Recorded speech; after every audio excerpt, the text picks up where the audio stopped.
Hello everyone. बेटा in the last class we are discussing about the process of osmosis. हमने क्या पढ़ा था? ऑस्मोसिस पढ़ा था बेटा। उसमें हम लोगों ने डिस्कस किया था ऑस्मोटिक प्रेशर के बारे में, और मैंने ऑस्मोसिस को आपको डिफ्यूजन से समझा दिया था, ठीक है।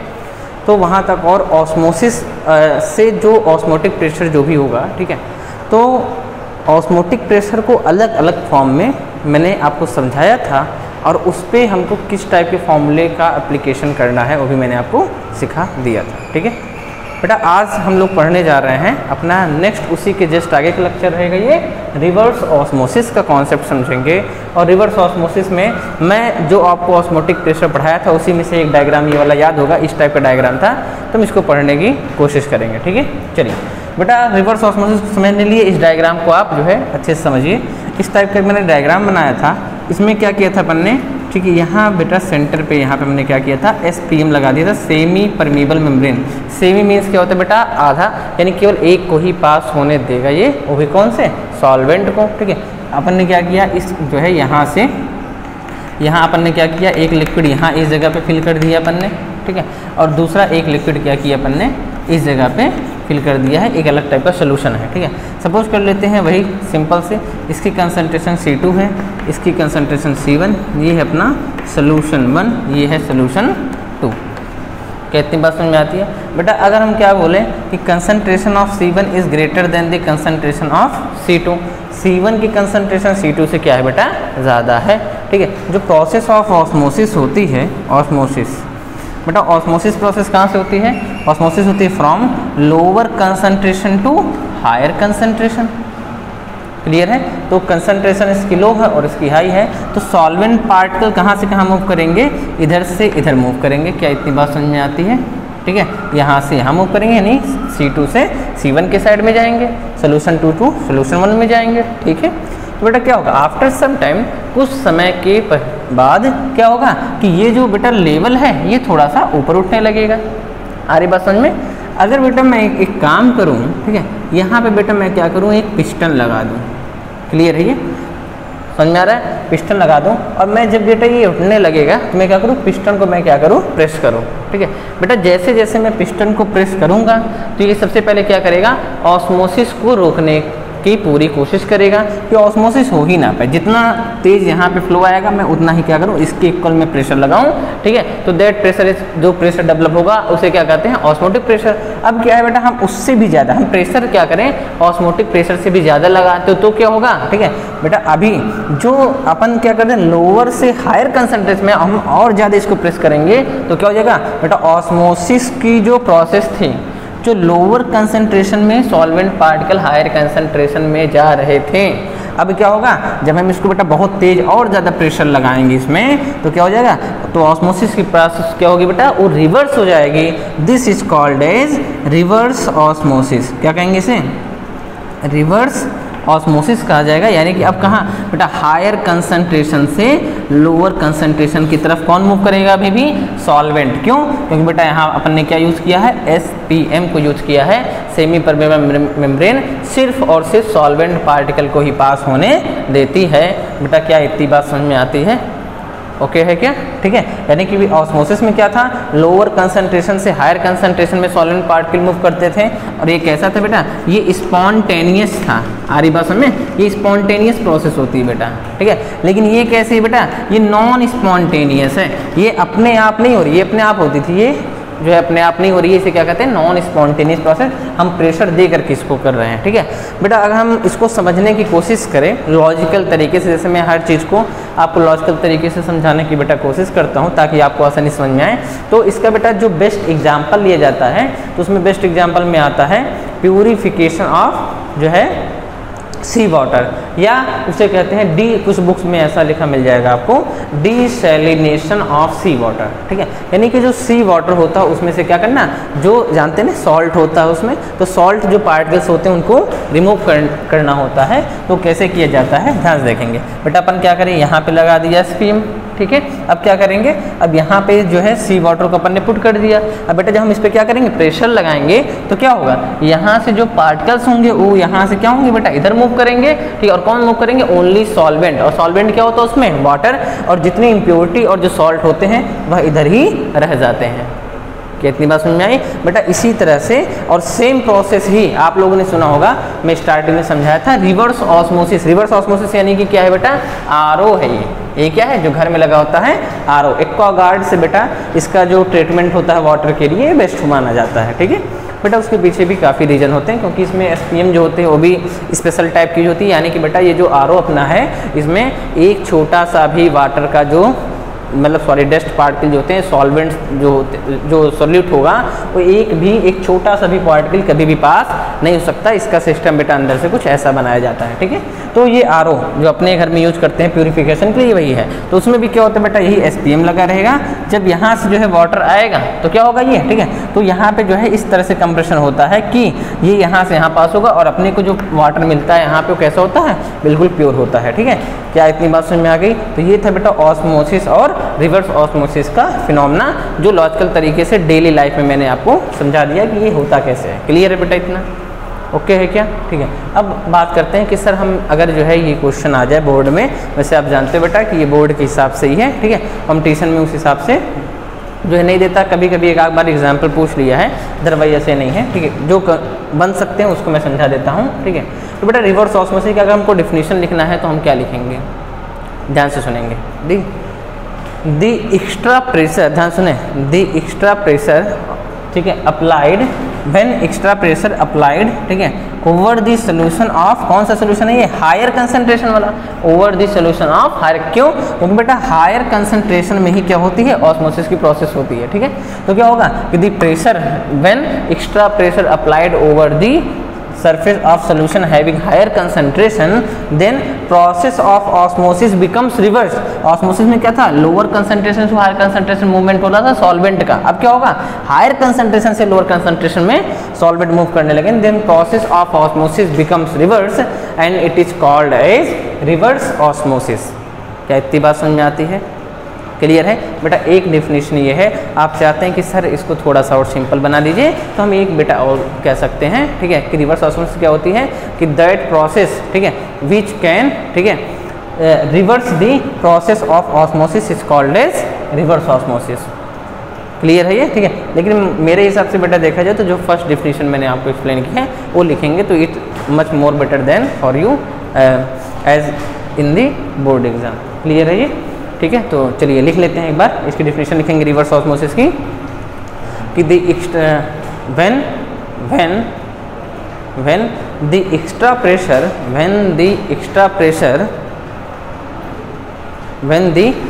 प्रेशर बेटा एक्स्ट्रा प्रेशर मतलब क्या? ऑस्मोटिक प्रेशर से ज़्यादा, ब्रेक में लिख सकते हैं कि more than the osmotic pressure applied over the surface of solution having higher concentration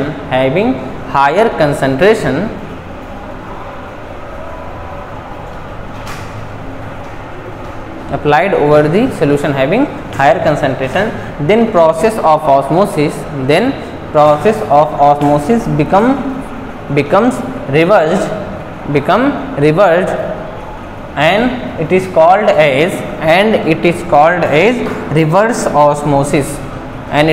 as reverse osmosis। Note कर लिया है? ठीक है। नोट करने के बाद बेटा इसका एग्जांपल लिखेंगे। एग्जांपल सबसे पहले कौन सा हो गया? RO plant. एग्जांपल सबसे पहला हो जाएगा आपका आरओ प्लांट, ठीक है, पहला। दूसरा लिख लेंगे इसमें डिसैलिनेशन ऑफ सी वाटर, या आप ऐसे भी लिख सकते हैं प्यूरिफिकेशन ऑफ सी वाटर, ठीक है। अब बेटा इस टाइप का डायग्राम बना करके अब क्या है ये बेटा, ये यहाँ पे ये क्या चीज़ हो रही थी? ये ऑस्मोसिस थी, ठीक है। अब यहाँ से यहाँ जब मूव करने लगेंगे तो ये यही क्या हो जाएगा? यही आपका रिवर्स ऑस्मोसिस। आ रही बात समझ में? तो इस टाइप का डायग्राम बना लेंगे और ये अपना जो है ऑस्मोसिस का प्रोसेस हो चुका है। क्लियर है ये? ठीक है। बस बेटा रिवर्स ऑस्मोसिस में इतना ही रहेगा, ठीक है।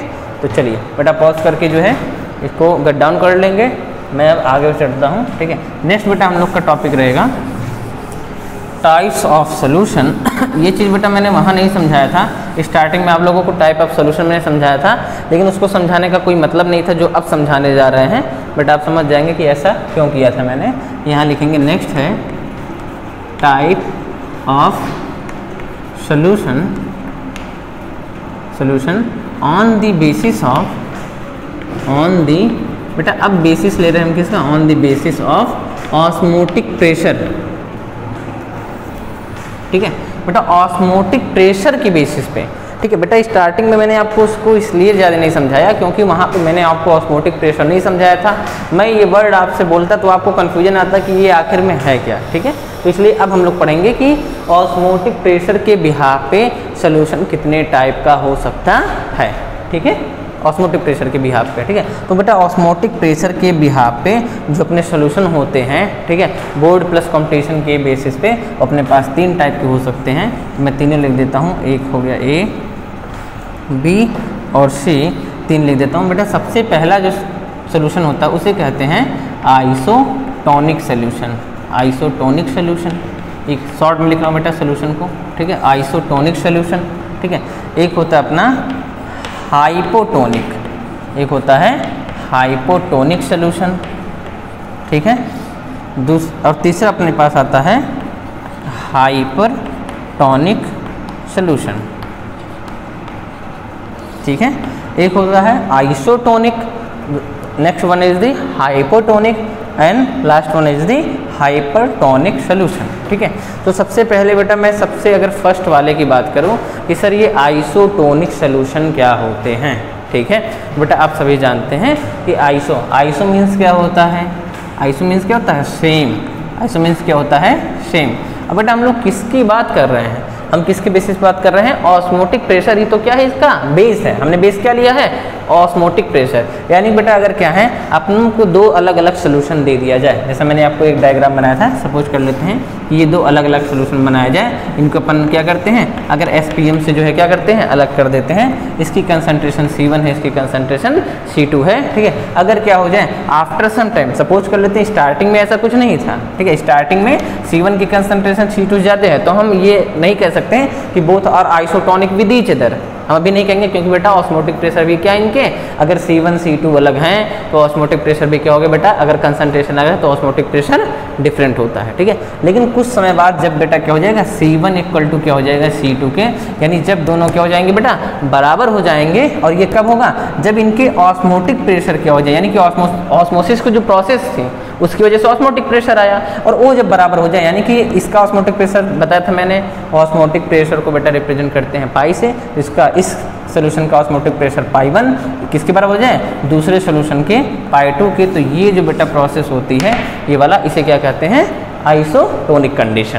क्लियर है ये, यानी कि सिंपल सी बात है कि टू सोल्यूशन हैविंग या 2 different solution having same osmotic pressure, ठीक है, are isotonic with each other, या लिख सकते हैं कि are called as isotonic solution. तो पहले डिफिनेशन लिख लेंगे इसकी, लिखेंगे कि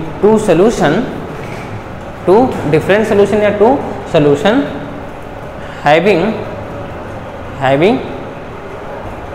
having same osmotic pressure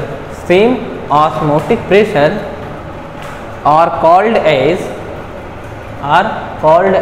क्या कहेंगे उसे, isotonic with each other, isotonic with each other और आइसोटोनिक सोल्यूशन, और आइसोटोनिक सोल्यूशन, यानी इनका पाई1 किसके इक्वल हो जाए, पाई2 के इक्वल हो जाए, ठीक है बेटा। अब बात कर लेते हैं इस पे, हाँ इनमें से बेटा श्रिंकिंग और जो है स्वेलिंग पे क्वेश्चंस आते हैं, वो भी मैं यहाँ से समझाऊंगा आपको, ठीक है। हाँ आइसोटोनिक में बेटा क्या है कि आपको बेटा बुक में केवल एक ही फॉर्मूला मिलता है, मैं आपको और चीज़ें समझाता हूँ, ध्यान सुनेंगे, ठीक है। आप लोगों को मैंने एक फॉर्मूला पढ़ा रखा है, ठीक है, ध्यान देखना फॉर्मूले को, ठीक है। इसके बेटा अलग अलग केसेस होते हैं, अलग अलग केसेस पे हमको क्या करने हैं, अलग अलग फॉर्मूले यूज़ करने, ध्यान से देख लेना, ठीक है बेटा। देखो मैंने आपको समझाया था कि पाई इक्वल टू क्या होता है, ठीक है, CRT, C क्या है कंसंट्रेशन, R क्या है कांस्टेंट, और टेम्परेचर भी हम क्या कर सकते हैं, किसी सॉल्यूशन के लिए कांस्टेंट रख सकते हैं, ठीक है।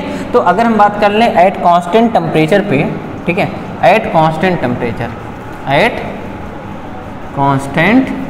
टेम्परेचर बेटा अगर हम क्या करें, टेम्परेचर को अगर हम क्या करें कांस्टेंट कर दें, तो अगर ये कांस्टेंट तो पाई इज डायरेक्टली प्रोपोर्शनल क्या हो जाएगा, C के। क्लियर है, ठीक है, यानी कि जिस हिसाब से पाई का इंक्रीमेंट होगा उस हिसाब से ये होगा, ठीक है। तो इसी तरह से यानी कि जहाँ पाई है वही क्या है, वहाँ हम सी भी लिख सकते हैं, ठीक है। आइसोटोनिक के कंडीशन में क्या होता है, ठीक है, कि जो पाई 1 होता है ये इक्वल टू किसके होता है, पाई 2 के, यानी कि ऑस्मोटिक प्रेशर दोनों को क्या होता है, सेम। बेटा ऑस्मोटिक प्रेशर अगर सेम है तो यानी कि कंसंट्रेशन भी क्या होगी इनकी, सेम। और कंसंट्रेशन सेम होगी तो इसका क्या मतलब होता है, ध्यान समझेंगे। और कंसंट्रेशन क्या होता है बेटा, N/V, अरे बस में, यानी कि N1/V1 क्या होना चाहिए बेटा, N2/V2 के क्या होना चाहिए, इक्वल होना चाहिए। अगर ये केस आता है देन क्या होगा, अगर दो सोल्यूशन दे उनका आपको बेटा ग्राम वेट दे सकता है, वॉल्यूम सेम या डिफरेंट दे सकता है। अगर हमको क्या देंगे, इसमें वैल्यू रख करके पुट करेंगे। अगर दोनों वैल्यू क्या आती है बेटा, सेम आती है, इस टाइप के क्वेश्चन पूछे जा चुके हैं जेईई में। अगर सेम आ रही है then they are isotonic with each other, और सेम नहीं आती है तो वह आइसोटोनिक नहीं होते हैं। तो उस केस में अपन हाइपोटोनिक और हाइपरटोनिक सॉल्यूशन का यूज करेंगे, इस नाम का यूज किया जाएगा, ठीक है। लेकिन बेटा बुक्स में केवल यहीं तक फार्मूले लिखे होते हैं आइसोटोनिक में C1 = C2, लेकिन बेटा इतने से अपना काम नहीं चलने वाला है। कुछ स्पेशल पॉइंट बताता हूँ, ध्यान सुनेंगे बेटा। अब इसके केस में बता देता हूँ, ठीक है बेटा। देखो 3 चीज़ें बताऊंगा मैं। वांट ऑफ फैक्टर पढ़ा चुका हूँ मैं, ठीक है। इसके 3 केसेज में छोटे छोटे यहाँ लिख देता हूँ। तो सबसे पहला बेटा केस नंबर फर्स्ट, केस किसके हैं बेटा, याद रखेंगे सभी। ये केस किसके हैं, आइसोटोनिक के अंदर मैं पढ़ा रहा हूँ आपको इसको, ठीक है। आइसोटोनिक केस नंबर फर्स्ट, अगर क्या हो, ठीक है, इफ़ बोथ सोल्यूशन, अगर बेटा दोनों जो सोल्यूशन होते हैं आर नॉन इलेक्ट्रोलाइट, शॉर्ट में लिख दे रहा हूँ बेटा, ठीक है, यानी लिख दे रहा हूँ नॉन इलेक्ट्रोलाइट, ठीक है बेटा। अगर दोनों के दोनों सोल्यूशन कैसे हो, नॉन इलेक्ट्रोलाइट हैं, तो बेटा हम क्या कर सकते हैं, तो हम लगा सकते हैं C1 = C2, यानी N1/V1 = N2/V2 भी लगा सकते हैं। क्या इतनी बात समझ में आती है, या पाई 1 = पाई 2 अप्लाई कर सकते हैं। सारे नहीं लिख रहा हूँ, एक ही लिख दे रहा हूँ, क्लियर है। ये कंसंट्रेशन क्या होता है, मोल पर लीटर, ठीक है। तो बेटा हम इस फॉर्मूले की यूज करेंगे सबसे पहला। बेटा अब केस ऐसा भी तो हो सकता है, case number second. Case number second क्या है, अगर क्या हो, इफ़ बेटा सोल्यूशन जो अपना 1 है, सोल्यूशन 1 क्या हो, बिकम एन इलेक्ट्रोलिटिक सोल्यूशन, उसमें क्या प्रेजेंट है, इलेक्ट्रोलाइट प्रेजेंट है, ठीक है। एंड सोल्यूशन सेकेंड जो हो वो कैसा बेटा, नॉन इलेक्ट्रोलिटिक सोल्यूशन हो, उसमें कोई भी इलेक्ट्रोलाइट प्रेजेंट ना हो। अगर बेटा इलेक्ट्रोलाइट आ जाएगा तो हम क्या करेंगे, वांट ऑफ फैक्टर का क्या करते हैं, यूज करते हैं। मैंने आपको समझा रखा है, अरे बस समझे ना, ठीक है। यानी कि अब क्या करेंगे, सोल्यूशन 1 अभी क्या लिखते थे, C1 = C2। कंडीशन किसके हैं ये केस, आइसोटोनिक के। तो C1 = C2 तो रहेगा, लेकिन कब, जब बेटा हम क्या करेंगे, इसमें I का हम क्या करेंगे, जब मल्टीप्लाई करेंगे तब इस टाइप से आएगा, क्लियर है ये। तो इस केस में अपने को इस फॉर्मूले का क्या करना है, यूज़ करना है। क्या इतनी बात समझ में आती है, क्लियर है ये, ठीक। अब नेक्स्ट केस नंबर 3 समझ गए होंगे आप लोग बेटा। अगर क्या हो जाए, अगर क्या हो, if solution 1 and 2 both are electrolyte या इलेक्ट्रोलिटिक सोल्यूशन, दोनों में क्या हो, इलेक्ट्रोलिटिक सोल्यूशन है, नहीं दोनों में इलेक्ट्रोलाइट प्रेजेंट हो। अब क्या करेंगे, फॉर्मूला क्या बनेगा बेटा, I दोनों तरफ वांट ऑफ फैक्टर मल्टीप्लाई करेंगे, I × C1 = क्या हो जाएगा, I × C2 के बेटा यूज करेंगे। ये अपने पास तीसरे टाइप का फॉर्मूला आ चुका है। क्या इतनी बात समझ में आती है बेटा, क्लियर है। ये 3 हो गए, C1 = C2, I × C1 = C2, I × C1 = I × C2। बेटा इसके जो है नॉर्मल प्रॉब्लम्स बहुत ढेर सारे बन जाते हैं, तीनों पे मैं क्वेश्चन बता सकता हूँ, ध्यान देखिए। जैसे अभी क्वेश्चन फर्स्ट अपने को बनाना है, ठीक है। तो पूछा जाए क्या 0.1 मोलल, बेटा एक चीज़ बताता हूँ, ध्यान सुनेंगे। अगर आपको कभी मोलल बोलता है, मोलल, ठीक है, तो मोलल मतलब होता है स्मॉल m, यानी कि वो क्या दे, किसी भी डिजिट के आगे 0.1 लिख दिया, मैंने लिखा स्मॉल m, यानी वो क्या दे रखा है, मोलैलिटी दे रखा है, क्या मोलैलिटी दे रखा है, ठीक है। और अगर वर्ड यूज करता है आपसे मोलर, ठीक है, मोलर, तो मोलर मतलब क्या, कैपिटल यानी कि क्या है, मोलैरिटी दे रखा है, ठीक है। अगर ये लिखता है ऐसे 0.1 m, यानी कि सोल्यूशन की क्या है, मोलैरिटी है। आ रही बात समझ में, ठीक है, याद रखेंगे। अभी क्वेश्चन बोलता है आपसे कि 0.1 m, ठीक है, ग्लूकोज है जी, लिख दे रहा हूँ ग्लूकोज, प्लस लिख दिया 0.1 m क्या है अपना, सुक्रोज है। बोले बताइए क्या इनका जो है, ठीक है, ये आइसोटोनिक होंगे या नहीं होंगे एक दूसरे से, बेटा बिल्कुल होंगे।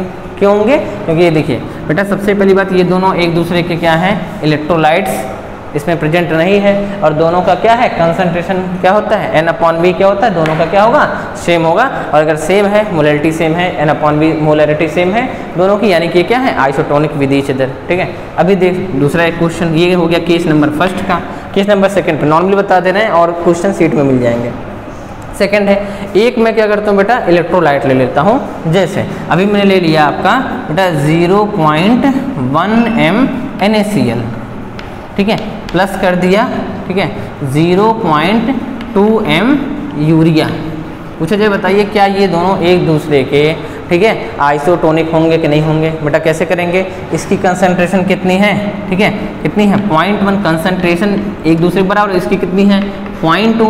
लेकिन बेटा ये कैसा, ये नॉन इलेक्ट्रोलाइट है, नॉन इलेक्ट्रोलाइट के लिए आई कितना होता है बेटा 1 होता है, लेकिन अपने को रखने की जरूरत नहीं है, ठीक है, नॉन इलेक्ट्रोलाइट में जरूरत नहीं है। लेकिन इस केस में एक इलेक्ट्रोलाइट है NaCl इलेक्ट्रोलाइट है, यूरिया क्या है नॉन इलेक्ट्रोलाइट। तो NaCl के लिए I कितना हो जाएगा, I = 1 + n-1 अल्फा लगाएंगे, n कितना है 2, तो I = क्या 100% डिसोसिएशन के केस में I हमेशा कितना रखते हैं, n रखेंगे हमेशा कितना 1, और जो है ये I क्या होता है उसके बराबर, तो यहाँ नंबर ऑफ पार्टिकल कितने हैं 2, तो यहाँ कितना रख देंगे मल्टीप्लाई करेंगे कितने से 2 से, तो 2 इंटू यानी कि 0.2 = 0.2, यानी both are isotonic with each other. कहती बात समझ में आती है, ठीक है। उसके बाद केस नंबर थर्ड पे क्वेश्चन करवा देता हूँ बेटा। केस नंबर थर्ड का क्वेश्चन देखिए, केस नंबर थर्ड क्या है, I × C1 = क्या है I × यानी कि हम क्या करें बेटा दोनों को दोनों क्या करें इलेक्ट्रोलाइट्स ले लें, ठीक है। चलिए इस पे क्या करते हैं, दोनों इलेक्ट्रोलाइट ले लेता हूँ, जैसे मैंने लिख दिया बेटा 0.2 m ले लिया मैंने, जैसे MgCl2 चलो ले लेते हैं, ठीक है MgCl2, क्लियर है इतना, ठीक है 0.2 m क्या ले लिया MgCl2 ले लिया बेटा, प्लस कर देते हैं इसमें, ठीक है,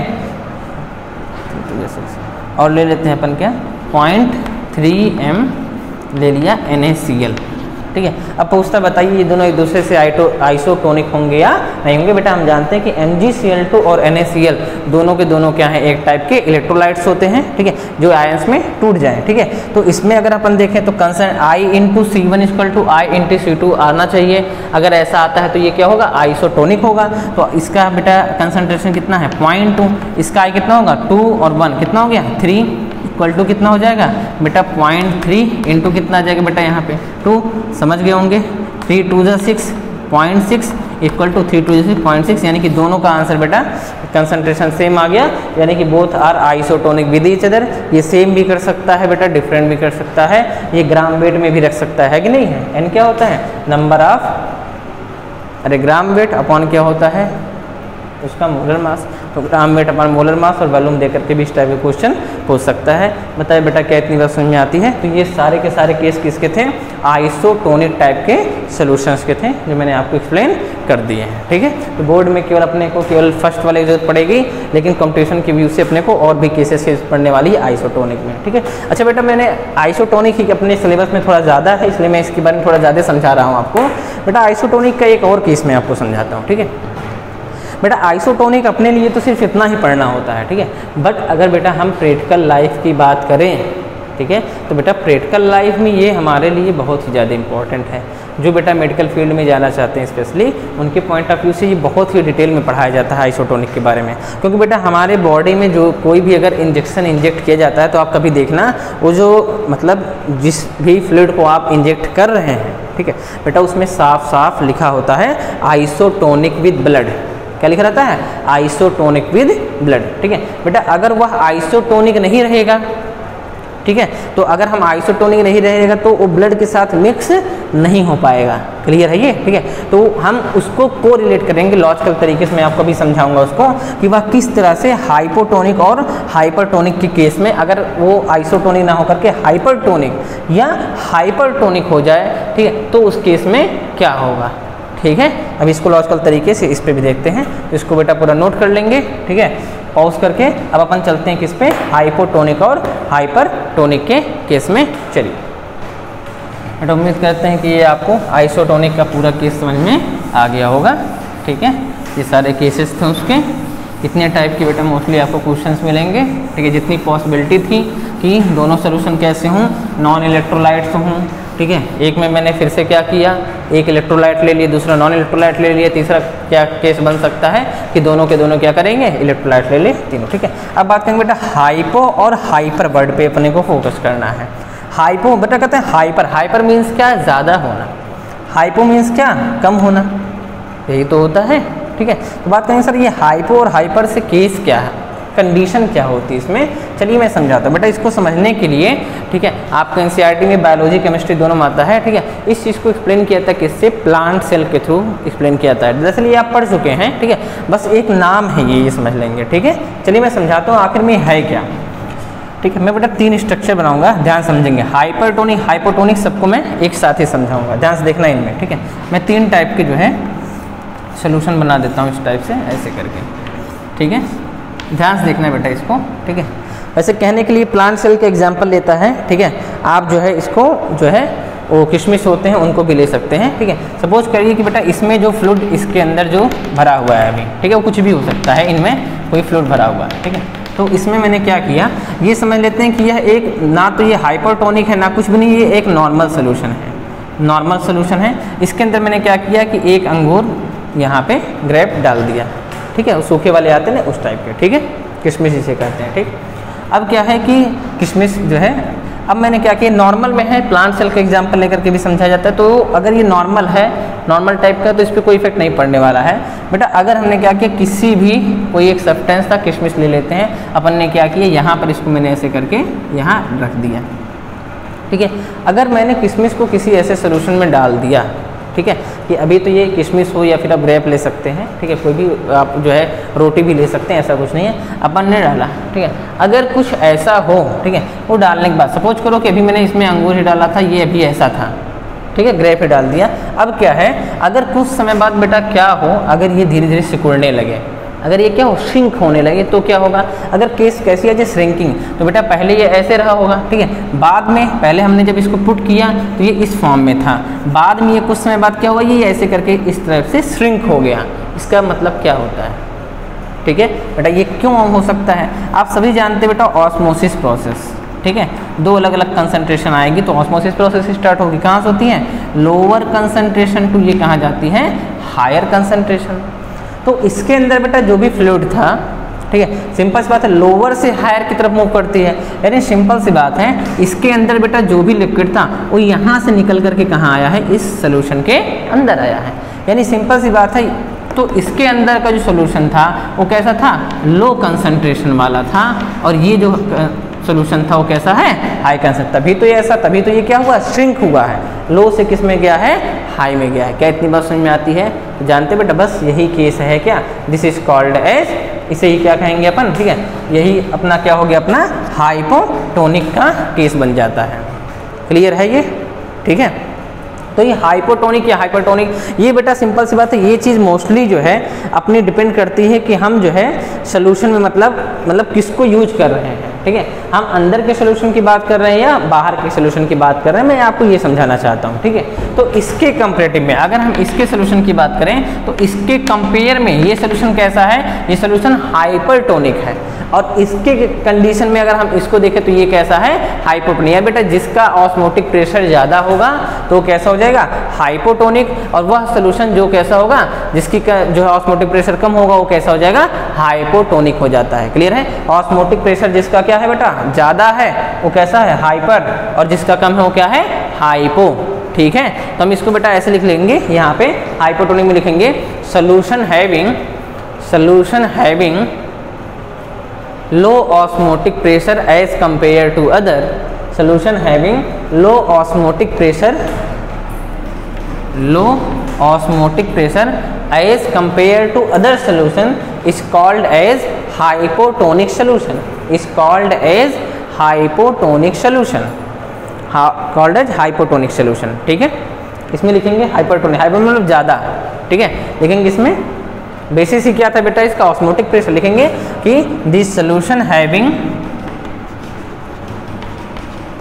हाई, लिखा है this solution having high osmotic pressure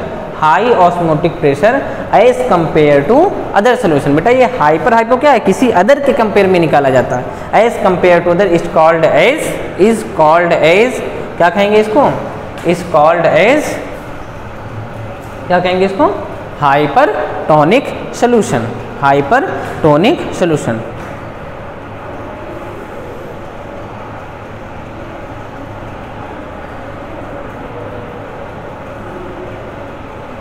लिख लिया है, ठीक है। तो हम क्या कहेंगे बेटा, अगर मैं क्या करूं इसके बिहाफ पे देखूं, इसके बिहाफ पे, तो हम क्या कहेंगे बेटा, ये श्रिंकिंग का केस है, ये क्या हो रहा है, श्रिंक हो रहा है, ठीक है बेटा। अगर कोई चीज़ श्रिंक हो रही है, श्रिंक मीन्स क्या, लॉस ऑफ वाटर नहीं बोलूँगा बेटा, फ्लूइड बोलूँगा मैं, क्योंकि इसके अंदर जो है कुछ भी हो सकता है, ठीक है। श्रिंकिंग मतलब क्या, लॉस ऑफ फ्लूइड, फ्लूइड क्या हुआ बेटा, लॉस हुआ है। तो जो है इस सोल्यूशन के कंपेरेटिव इसका बेटा जो फ्लूइड था वो कैसा था, हाइपोटोनिक, यानी ये फ्लूइड कैसा है, अब अदर के बाहर वाले के कंपेयर में ये कैसा हुआ, ये हो गया हाइपोटोनिक है। आ रही बात समझ में बेटा, क्लियर है ना, बाहर क्या है, श्रिंक हुआ यानी कि लो टू हाई गया, यानी कि इसका कंसंट्रेशन कम था और जिसका कम है वो क्या है बेटा, हाइपोटोनिक सॉल्यूशन हो गया। क्लियर है ये, ठीक है।